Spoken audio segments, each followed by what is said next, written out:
Hello everyone, I am Seenu and welcome back again to my YouTube channel Seenu Geography Classes 12। आज हम discuss करेंगे 12th class के NCERT की geography book मानव भूगोल के मूल सिद्धांत का थर्ड चैप्टर पॉपुलेशन कंपोजिशन का सेकंड पार्ट। फर्स्ट पार्ट हमने पहली वाली वीडियो में देख लिया था, उसका लिंक आपको डिस्क्रिप्शन बॉक्स में मिल जाएगा और सेकंड पार्ट हम आज देखेंगे। प्लीज चैनल को सब्सक्राइब कीजिएगा ताकि मेरे अगले वीडियो के नोटिफिकेशन आपको मिल सके। चलिए अपना टॉपिक देखते हैं। देखिए जो फर्स्ट पार्ट था उसमें हम देख रहे थे, उसमें हमने किया था आयु लिंक पिरामिड का फर्स्ट और सेकंड आयु लिंक पिरामिड, यानी विस्तारित जनसंख्या पिरामिड यानी एक्सपेंडिंग पॉपुलेशन पिरामिड और स्थिर जनसंख्या पिरामिड यानी स्टेबल पॉपुलेशन पिरामिड। आज हम करेंगे ह्रासमान जनसंख्या पिरामिड यानी लो पॉपुलेशन पिरामिड। देखिए ये जो पिरामिड है ये जापान का पिरामिड है, उसमें इसी तरह से नीचे हम लेंगे पॉपुलेशन को और इधर हम लेंगे एज ईयर्स में, इधर आ जाएंगे फीमेल और इधर आ जाएंगे मेल। देखना ये जो जापान का पिरामिड है इसका जो आधार है, जो इसका बेस है वो बहुत संकीर्ण मतलब कम चौड़ा है। इसका मतलब यहाँ पर जो 0 से 4 साल तक की एज की जो पॉपुलेशन है वो बहुत ही कम है, यानी जो यहाँ का बर्थ रेट है बहुत ही कम है, यानी लो लेवल का है। और धीरे धीरे जैसे हम ऊपर जाएंगे यहाँ की जो कार्यशील जनसंख्या है मतलब जो बीच की एज की पॉपुलेशन है वो बहुत अधिक मात्रा में है। और जैसे जैसे हम ऊपर जाएंगे मतलब जो इसका टॉप है वो शुंडाकार है, शुंडाकार मतलब टेपरिंग में है, टेपरिंग मतलब झुकी हुई अवस्था में है। इसका मतलब ये है कि यहाँ पर जो 70 से 80 के एज के बीच की जो पॉपुलेशन है वो भी बहुत अधिक मात्रा में पाई जाती है। मतलब यहाँ की डेथ रेट भी कम है और बर्थ रेट भी कम है।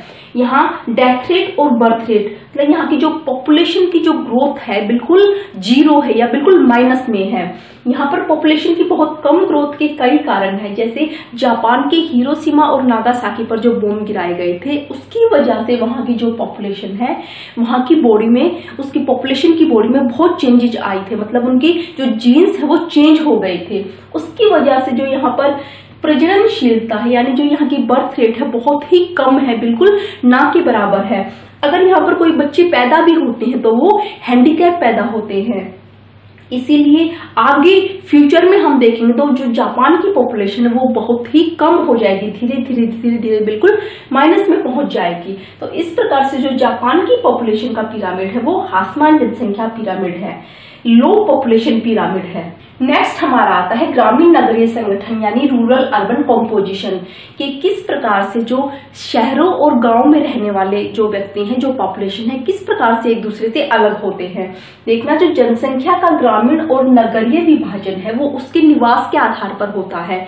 जो हमारे रूरल एरियाज होते हैं, जो हमारे ग्रामीण क्षेत्र होते हैं वहां पर पॉपुलेशन बहुत कम पाई जाती है, और जो अर्बन एरियाज होते हैं, जो शहरी क्षेत्र होते हैं वहां पर पॉपुलेशन बहुत अधिक मात्रा में पाई जाती है। ग्रामीण और नगरीय जीवन आजीविका और उनकी सामाजिक दशाएं एक दूसरे से अलग होती हैं। उनकी जीवन आजीविका मतलब जो उनके कमाई के साधन होते हैं, जो ग्रामीण क्षेत्र होते हैं वहां ज्यादातर वो कृषि कार्यों में लगे रहते हैं, मतलब वो एग्रीकल्चर ज्यादा करते हैं। और जो शहरी क्षेत्र होते हैं वहां पर फैक्ट्रीज होती है, कंपनीज होती हैं और भी बहुत सारे उनके व्यापार होते हैं। तो इस प्रकार से उनकी जीवन आजीविका एक दूसरे से अलग होती है।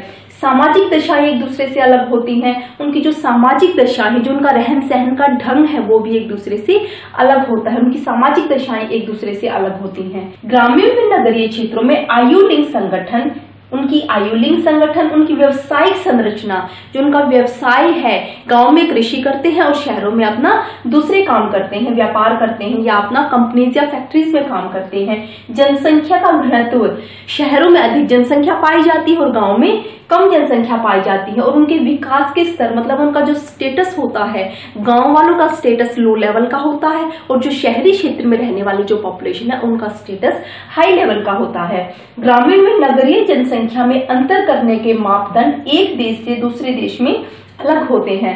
मतलब जो हम गांव और शहर को एक दूसरे से अलग करते हैं जिस मापदंड के द्वारा वो एक देश से दूसरे देश में अलग होते हैं। मतलब हर कंट्री में एक जैसे मापदंड नहीं होते, हर कंट्रीज में रूरल एरियाज को अर्बन एरिया से अलग करने के जो मापदंड है वो अलग अलग होते हैं। नेक्स्ट हमारा आता है definition of rural areas and definition of urban areas के किस तरह से अर्बन और रूरल एरियाज, ग्रामीण और नगरीय क्षेत्र एक दूसरे से अलग होते हैं। जो ग्रामीण क्षेत्र होते हैं उनमें ज्यादातर लोग प्राथमिक क्रियाओं में संलग्न होते हैं। प्राथमिक क्रियाएं मतलब प्राइमरी एक्टिविटीज, जो हमारी जमीन से जुड़ी हुई जितनी क्रियाएं होती हैं उनको हम प्राइमरी एक्टिविटीज में इंक्लूड करते हैं। जैसे हमारा एग्रीकल्चर हो गया, हमारा आखेट, संग्रहण, मत्स्य पालन, ये सभी क्रियाएं प्राथमिक क्रियाओं में आती हैं। जो ग्रामीण क्षेत्र होते हैं, जो गांव में रहने वाले लोग हैं, वो प्राथमिक क्रियाएं करते हैं। सेकंड हमारा आता है अर्बन एरियाज की। अर्बन एरियाज में व्यक्ति क्या करते हैं, नगरीय क्षेत्रों में अधिकांश लोग गैर प्राथमिक क्रियाओं में संलग्न रहते हैं, मतलब नॉन प्राइमरी एक्टिविटीज करते हैं।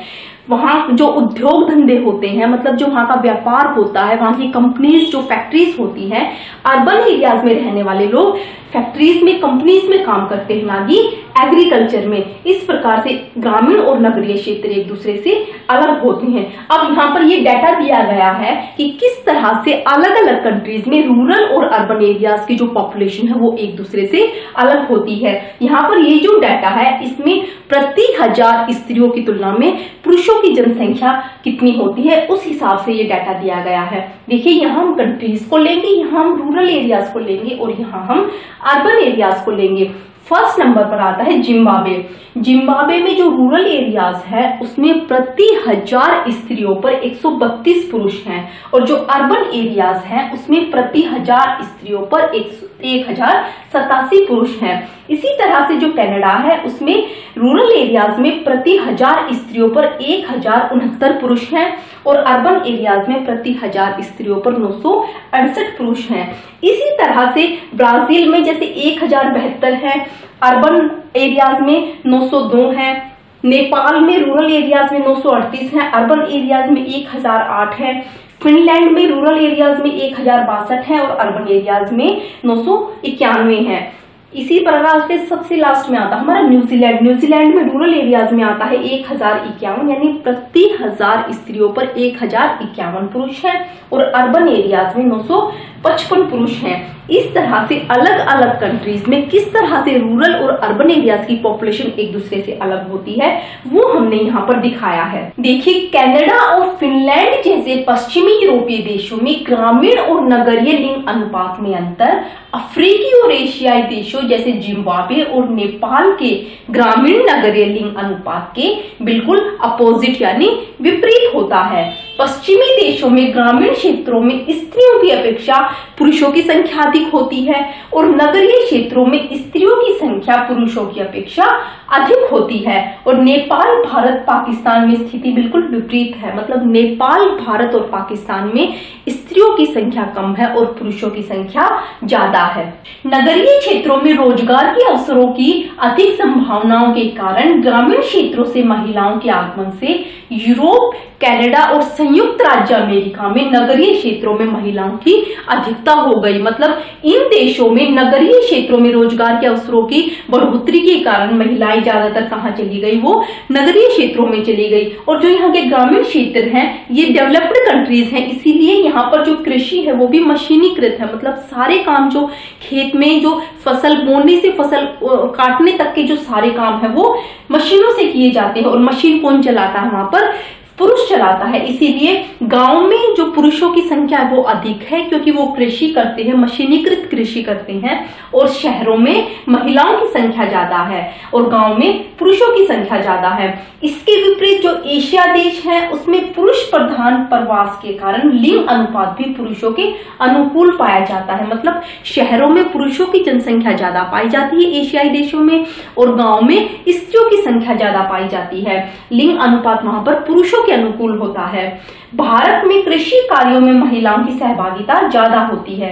तो जो महिलाएं होती हैं भारत जैसे अनडेवलप्ड कंट्रीज में जो खेत में जितने फसल उगाने से लेकर फसल काटने तक के जितने काम होते हैं वो सारे ज्यादातर हाथ से किए जाते हैं, मशीनों का बहुत कम यूज किया जाता है। इसलिए जो वहाँ की महिलाएं हैं, ज्यादातर महिलाएं वो कृषि कार्यों में लगी रहती हैं। इसी कारण भारत जैसे देश में ग्रामीण क्षेत्रों में यानी रूरल एरियाज में स्त्रियों की संख्या ज्यादा है और अर्बन एरियाज में पुरुषों की संख्या ज्यादा है। नेक्स्ट आता है साक्षरता।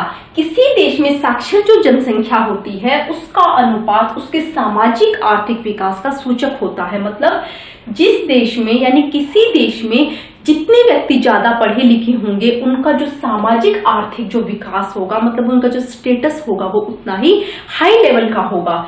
भारत में 7 साल से अधिक आयु वाली जनसंख्या के उस प्रतिशत को सूचित किया जाता है, मतलब साक्षरता में माना जाता है उसको, जो पढ़ लिख सकता है और जिसमें समझ के साथ अंक गणितीय परिकलन करने की योग्यता होती है। मतलब भारत में साक्षर व्यक्ति उसे माना जाता है जो 7 साल से अधिक एज का हो और जो पढ़ लिख सकता हो, मतलब जैसे जो अपना नाम लिख सकता हो और उसमें अंक गणितीय परिकलन, मतलब वो पैसों का लेन देन, पैसों की काउंटिंग कर सकता हो, उस व्यक्ति को भारत में यानी 7 साल से बड़ी एज का हो और जो अपना नाम लिख सके और पैसों का लेन देन यानी पैसों की काउंटिंग कर सके, उस व्यक्ति को भारत में साक्षरता माना जाता है, मतलब साक्षरता की श्रेणी में रखा जाता है। नेक्स्ट हमारा आता है व्यवसायिक संरचना। मतलब जो हमारी कार्यशील जनसंख्या होती है वो होती है 15 से लेकर 59 एज ग्रुप के बीच में।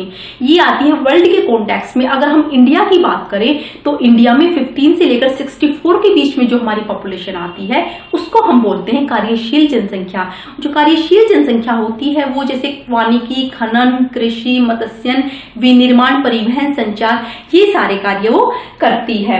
अब यहाँ पर हम कुछ क्रियाओं की बात करेंगे, जैसे प्राइमरी, सेकेंडरी, हमारी थर्ड है, फोर्थ है, ये सारी क्रियाएं अलग अलग इन क्रियाओं में कौन कौन से कार्य किए जाते हैं उनकी यहाँ हम अब बात करेंगे। देखिए जो प्राथमिक क्रियाएं होती हैं उसमें कौन कौन से कार्य होते हैं, जैसे कृषि है, वानिकी है, मत्स्यन है, खनन है। जो क्रियाएं हमारी जमीन से जुड़ी हुई होती हैं वो आती हैं प्राथमिक क्रियाओं में यानी प्राइमरी एक्टिविटीज में। सेकेंडरी एक्टिविटीज हमारी आती है विनिर्माण। विनिर्माण मतलब जैसे प्राइमरी एक्टिविटीज में हमने धरती से कच्चा माल निकाला, उस कच्चे माल को फैक्ट्रियों तक पहुंचाना और उस कच्चे माल से किसी नई चीज का निर्माण करना यानी उसका विनिर्माण करना, उसको वो आता है हमारी द्वितीय क्रियाओं में। तृतीय क्रियाओं में आता है हमारा परिवहन। मतलब जो चीज हमने यहाँ बनाई है उसको बाजारों तक पहुंचाना, मार्केट तक पहुंचाना, परिवहन, संचार करना और दूसरी सेवाएं, ये आती है हमारी तृतीय क्रियाओं में। और चतुर्थ क्रियाओं में आते हैं जैसे अनुसंधान हो गया, वैचारिक विकास से जुड़े सारे जितने कार्य होते हैं वो आते हैं चतुर्थ क्रियाओं में। इस तरह से इन 4 खंडों में कार्यशील जनसंख्या का जो अनुपात है वो किसी राष्ट्र के आर्थिक स्तरों का अच्छा सूचक होता है कि मतलब किस देश में किस प्रकार से जो क्रियाएं हैं कितना वो आगे बढ़ रही हैं, कितना अच्छा वो कार्य कर रही हैं, कितना विनिर्माण हो रहा है, कितना परिवहन हो रहा है, क्या क्या अनुसंधान हो रहे हैं, क्या वैचारिक विकास हो रहे हैं। इस तरह से इन 4 खंडों में जो ये जो कार्य होते हैं वो किसी राष्ट्र के आर्थिक स्तरों का अच्छा सूचक होता है। तो ये था हमारा पॉपुलेशन कंपोजिशन, यहाँ पर कंप्लीट होता है चैप्टर। आई होप आपको ये टॉपिक क्लियर हुआ होगा। चलिए मिलते हैं अगले वीडियो के साथ। Thanks for watching and good bye.